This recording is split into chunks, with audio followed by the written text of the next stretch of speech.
During art, some of the big students drew pictures of things they had seen before coming to America.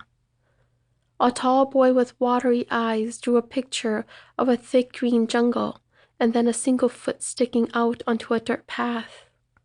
The foot looked heavy and stiff and blue, like a stone statue of a foot. The boy said that the foot belonged to his brother. He'd found his brother after an ambush. He hadn't had the courage to look into the heavy brush, to see if his brother's body was intact, to look at his face. The older children who had seen more than we had wanted to let their stories out, for us younger ones to carry the weight of their memories together with them. We were willing because they were like our older brothers and sisters, our mothers and fathers, aunts and uncles, all those who had lived through the wars. I have carried the stories of those around me all my life. I never thought that I would write them down, and I wouldn't have, had my grandmother not died, illiterate and fearful that the journey she had traveled in her life would be forgotten. So I told a story that much of America did not know, about a people who were new to the written form, traveling across the country to speak about my book from state to state, city to city. I met many refugee resettlement workers and refugees. I discovered how little we knew of each other's lives and how the isolating loneliness many of us felt was a shared experience. Other refugees asked me to tell their stories, but I wasn't ready. I was a young writer then, looking for legitimacy in literary America, in a genre dominated by white authors. I was struggling to build confidence and stand up for the Hmong, and I could not fathom how I would carry the stories of other people.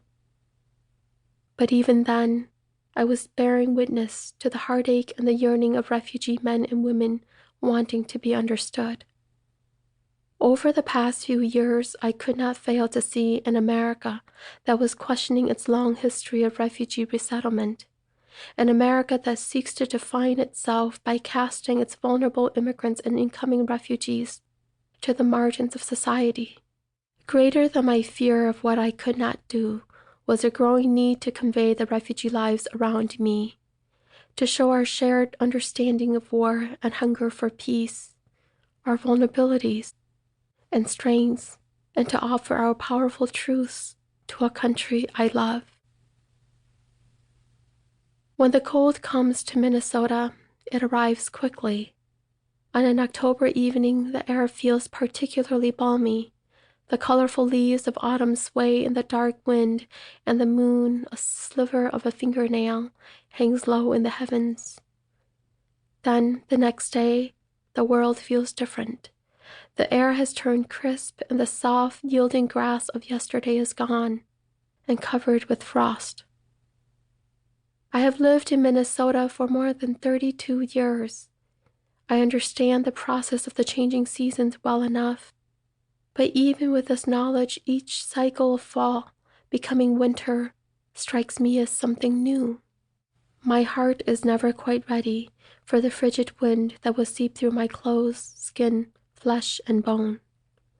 Without central heating, insulated walls, the buffer of a jacket, hat, scarf, and mittens, I won't survive. Winter is humbling in Minnesota. Winter here prepared me for the work of writing this book. The endless days of gray gave me ample opportunity to reflect on my own journey and see that this once stateless child is here in Minnesota, telling stories because I walked a broad margin of possibility. I met extraordinary people who gave me the gift of their experiences, which shaped my understanding and informed my conscience. This book is an endeavor of the heart. I listened to each of the people represented here and then processed their stories slowly. I made a promise to myself. I would tell the story of every person I spoke to. I too often witnessed members of my family and community recount their experiences, weeping as they returned to their past, only to have it live and die in the moment because the listeners deemed other stories more important. I didn't want to be that person. I then wrote